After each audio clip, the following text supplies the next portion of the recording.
This killer study routine could completely change your life. It can give you the push you need to go from getting average scores to having straight A's in all of your courses with very little work, just like your favorite study mentors. I've spent the past 2 years trying out different study techniques, different study methods, and watching hundreds of study videos just like you. And I've finally learned what works and what doesn't. And in this video, I'm going to review exactly how to create your own killer study routine that will completely transform your grade.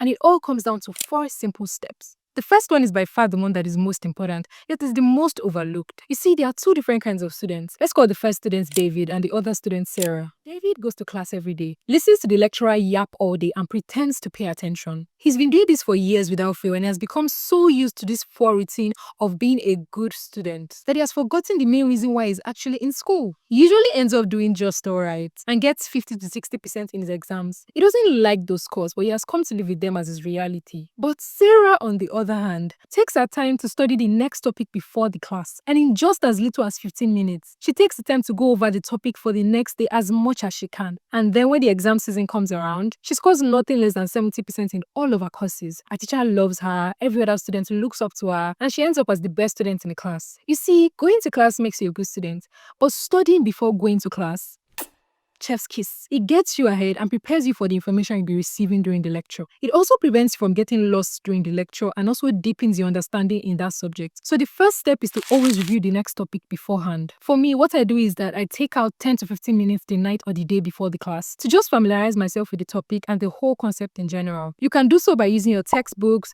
exact slides if you had access to them, past notes from your seniors, or even a simple Google search will do. It is so shocking that the best study techniques are actually the really simple ones. Yeah, we don't like simple things, we like complicated things. But after reviewing the topic beforehand, there is one thing that most students will completely neglect and leave until the end of the semester, when in reality it should be one of the first things that you actually do. 99% of the times you're in class, your lecturer will usually just bombard you with useless information, honestly, except for the ones who care. And if you go to a public uni, you know that they don't give a shit. They don't actually care about you. And you with the attention span of an unborn goldfish fetus.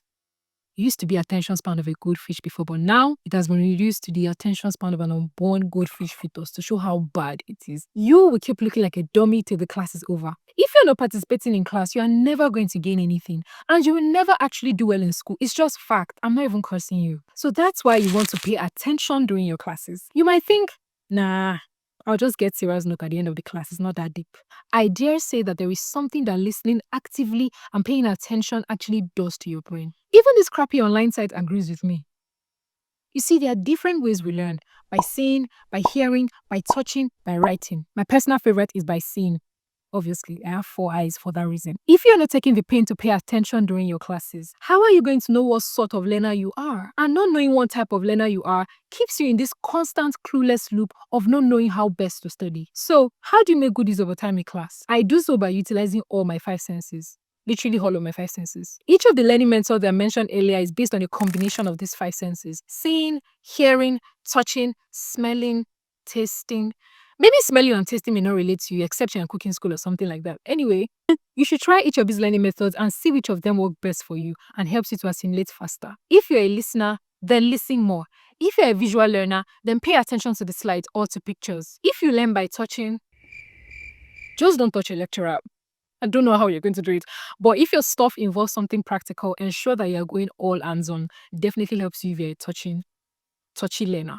I usually use a combination of these 4 methods, even though my favorite is the visual one. I'm able to do this because I've practiced this over a long period of time. I'm talking years. And this has made me to easily adapt to different learning conditions much faster than other people. Now I know most of you want to stop here and say, oh, this is so tiring and time consuming. When am I going to get done? But trust me, it gets easier from here. This next step I'm about to share with you is probably the most disregarded one. And yet, it's the one that brings the most results. You know, it's easy to come back from school and fall back in your bed and tell yourself, oh, I'll study tomorrow. But between me and you know you never will. You know you never will. And for most students, they end up postponing studying until the end of the semester and it's time for exams. And then they get exhausted, falling sick, trying to cram 4 months of lectures into their heads in just 2 weeks. Isn't that magic? If this is or was you, I listen, I don't judge. And to stop this from happening, you need to cut this evil right from a starting point. And that comes down to simply studying every day. Studying every day is what I would say honestly changed the game for me the most. And I know people say, it's not for the weak. It's a strong people's game. But it's that one thing that makes your life as a student easier. I'm telling you, much easier. It creates something called a compounding effect of studying, where only a little amount of work is required to get maximum results at the end of the day. Studying every day could be the difference between you having straight A's and becoming the best student in your class to you getting stuck at 50%, 40% on every test and exam. It's your choice. Now, studying every day doesn't have to be something crazy. Don't go all in trying to copy all these big YouTube gurus that are studying for 12 hours, 10 hours in a day. Trust me, my dear, you're going to get burnt out quick and you'll never want to study again in your life. You can start from as little as 30 minutes a day from the very first day of the semester. I'm telling you, don't play with the first day of resumption. It is very, very crucial. Many of you play with those days, and that is what is causing you to fail. And as you gradually continue with the act of studying every day, you get better at it. It steadily increases your ability and helps you even do more as the time goes by. This means that you'll be able to easily go from studying 30 minutes a day to increasing to 1 hour, to 2 hours, to 5 hours, to 7 hours, and even to your favorite 12 hours, if you are so obsessed with 12 hours. Now we are ready for the final big step where a lot of you just skip to without prior knowledge. And this is how you prepare for your exams. Usually when it's time for exams is when you see most students panicking the most. Chai, I remember my own very dark times. But that will not be you anymore because you're going to implement every single thing that I've said from the beginning up to this very moment. Right? Right? Better answer me before I... But even if you've not been able to follow all these steps and you literally have an exam in 3 days, I still got you. What you're going to do is that you're going to gather all the necessary course outlines and all the materials needed. This is not the time to be going off the course content and reading unnecessary things. You had 4 months to do that and you wasted it. Of course, I listen and I judge. Then after doing that, you will begin to narrow down on the most probable topics, aka area of concentration, aka AOCs, aka Expo. Just kidding. These AOCs are where you start your reading from. I know this sounds a little bit shady, but that's what I do when I don't have the time. But you may be wondering, how do I know the most probable topics? My lecturer never mentions it. Of course he's not going to mention it, me. Whoa. What? That's why it's important to pay attention in class so you know what part your lecturer hammers on the most. But even if your lecturer is so stingy, because some people can be so wicked, all hope is not lost. You still have another option, which is gathering all the past papers and all the past questions that you can lay your hands on. You see that point right there? It's my secret sauce. It's my secret weapon. So what I do is that I use those AOCs that I've gotten in class. If you did not attend any classes, which is very bad of you, just get the notes of those who did and ask them where the lecturer probably said to focus on. I combine this with these past questions and with words from my seniors. I use all of this to narrow down on the areas where I need to study the most. Because honestly, you don't need to know every single thing in the course to have an A in it. Take it from me. Take it from me. I don't know everything in my course, but I still have an A. Then I go ahead to study with everything that I've mentioned. Now, this is where I want you to hold your ears. Reading the AOCs doesn't mean you should neglect other parts of the course. So, what did I say? Reading the AOC does not mean to neglect every other part of the course. Exactly. The goal is to focus more energy into those things that will most likely come out, while still having faint ideas on the other things. Because trust me, these lecturers can move mad. I'll show you, Shaggy. I've been there, and it's not a nice place to be.